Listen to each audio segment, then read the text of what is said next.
Beautician Sirisha ఆత్మహత్య ఘటన తీవ్ర సంచలనం సృష్టించింది. ఈ ఘటనపై ఆమె కుటుంబ సభ్యులు పలు అనుమానాలు వ్యక్తం చేస్తున్నారు. శిరీష తల్లిదండ్రులతో మా ప్రతినిధి జయప్రకాష్ ముఖాముఖి ఇప్పుడు చూద్దాం. సంచలనం సృష్టించి వివాదాస్పదంగా మారిన శిరీష ఆత్మహత్య కేసు పెద్ద ఎత్తున అలజడికి కారణమైంది. శిరీష ఆత్మహత్యకు దారితీసిన కారణాలు ఏంటి, ఇది కుకునూరుపల్లి ఎస్ఐకి గల అనుబంధం కూడా తెరపైకి వచ్చింది. దీనిపైన మాట్లాడేందుకు శిరీష తండ్రి, అక్క, మేనత్త మనతో ఉన్నారు. ఇప్పుడు ఆమె తండ్రి చెప్పే మాటలను బట్టి తెలుసుకుందాం. శిరీష ఆత్మహత్యకు దారితీసిన ప్రధాన కారణాలు ఏంటి? నా కూతురు మాత్రం చాలా డేరు సార్. ఎవరికి చెయ్యి వంచి ఇది చేసి మనిషి కాదు.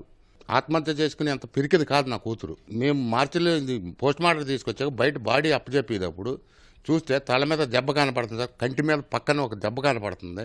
ఇది ఏంటి అనే అంటే అలా ఉంటాయి అని చెప్తున్నారు సార్. ఇది 100% మర్డర్ సార్. ఇది బ్యూటీ పార్లర్ చేస్తున్నాను అని ఫోన్లో చెప్పేది సార్, అంతే తప్ప ఏ ఇది అన్నది మాకు తెలియదు సార్. అది మాకు ఇక్కడికి వచ్చినాక వీళ్ళు అన్నది ఈ టీవీలో చూసి తెలిసింది సార్, అది ఎవరో ఏంటి అన్నది. ఇక్కడ వాళ్ళేమో హైదరాబాద్లో ఉంటారు, ఏమంటే బ్యూటీ పార్లర్ మేకప్లకి వెళ్తున్నానని చెప్తే సార్, అంతే తప్ప మిగిలింది వాళ్ళతో వాళ్ళ స్టూడియో ఇదంతా మాకు తెలియదు సార్. అది ఎవరు దీని వెనకాల ఎవరు వస్తుంది ఏంటి అన్నది మొత్తం మాకు కావాలి సార్. లేనిపోయిన సృష్టించి చెప్తున్నారు సార్. అది ఇది పోస్ట్ మార్టం రాకుండానే వీళ్ళకి వెళ్ళే ఊహాగానాలతోటి ఏదేదో చెప్తున్నారు. పోలీసు వాళ్ళు ఏ కేసుకో లింక్ పెట్టి ఏదేదో చెప్తుంటే ఎలా సార్ ఇది? మీకు ఎవరిపై అనుమానం ఉంది? ప్రధానంగా ఎవరి హస్తం ఉందని భావిస్తున్నారు మీరు? అది రాజు అన్న వ్యక్తి కూడా ఉన్నారంట సార్. వాళ్ళ దాంట్లోనే పనిచేస్తున్నారని ఇక్కడికి వచ్చాక మాకు తెలిసింది. వాడి మీదే అనుమానం ఎక్కువ ఉంది సార్. వాడి మీదే అనుమానం. వాడంతా నోరిప్పితేనే కానీ మిస్టర్ బయటపడదు. ఈ అంటే కుకునూరుపల్లిలో జరిగిన పరిణామాలు ఏమైనా మీకు అనుమానం కలిగిస్తున్నాయా?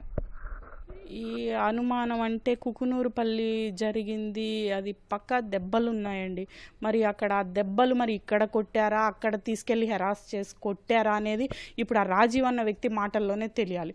పక్కా ఈ కన్ను దగ్గర పక్క కన్ను మొత్తం బ్లాక్ అయిపోయింది, తల మీద దెబ్బలు ఉన్నాయి, పళ్ళు ఇట్లా కొరుకున్నట్టు పెదాల మీద దెబ్బలు ఉన్నాయి, ఈ చెవుది పోగు ఒకటి లేదు, చెంపల మీద చేతులు అచ్చులు ఇట్లా పడ్డాయి, ఈ చెవుది ఒక పోగు అనేది లేదు, కన్ను ఇటు సైడ్ మొత్తం అది అక్కడ పడుకోబెట్టిన బ్లడ్ కారుతానే ఉంది, ఇటు సైడ్ నుంచి మొత్తం బ్లాక్ అయిపోయింది కన్ను.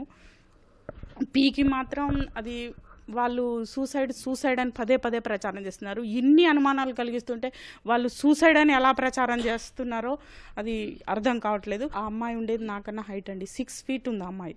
ఇప్పుడు అక్కడ ఉన్న బెడ్ 4 feet ఉంది. ఇప్పుడు బెడ్ మీద నుంచి ఇప్పుడు స్లాబ్ ఎంత ఉంటుందండి, 9 ఉంటుంది.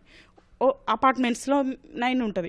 ఇప్పుడు ఆ అమ్మాయి హ్యాంగ్ చేసుకుంటే ఆ బెడ్కి దానికి అసలు ఉరి ఎట్లా ఇది అవుతుంది అనేది, కనీసం ఫ్యాన్కు ఉరి వేసుకున్నప్పుడు అంత హైట్ మనిషి, అంత వెయిట్ ఉన్న మనిషికి ఫ్యాను రెక్క అనేది ఒక్కటి కూడా, ఫ్యాన్కి ఇంత డ్యామేజ్ కూడా బెండ్ అవ్వడం ఏది లేదు.